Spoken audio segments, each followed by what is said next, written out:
Hello, amazing colleagues. I decided to make this little screencastify to help you with any of the questions that you might have on this credit completion camp contract process. So as you've probably already read through these instructions, on slide 3, you'll also see spreadsheets for each of your individual departments. I have an example spreadsheet that I was just going to open up to kind of show you the process of what you'll see whenever you're filling out these contracts.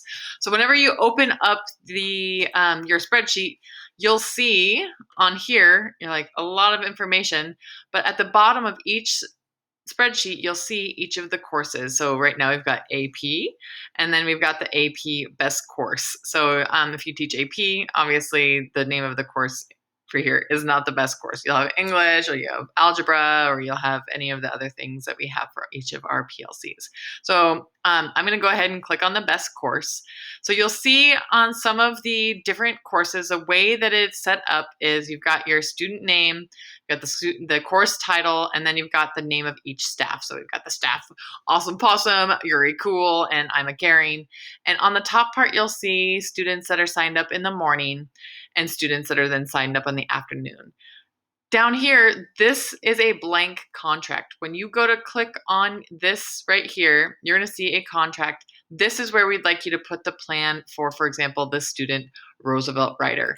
I've just put a bunch of blank new contracts in each of these columns for people. All you need to do is just click it and then complete it. I didn't put a bunch of names in there, but you'll have an opportunity to see what it looks like. And I'll ask you can go ahead and just copy over in the name here from Roosevelt Writer over to here, and you can fill out the student ID.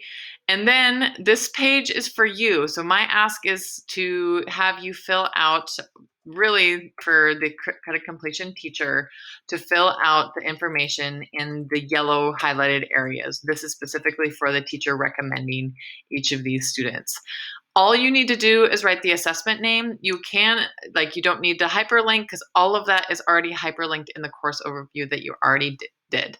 And then again, your learning target, your standard that's connected to each of those assessments, and then any kind of special instructions that you feel that might be helpful for the credit completion teacher. What kinds of strategies did you use?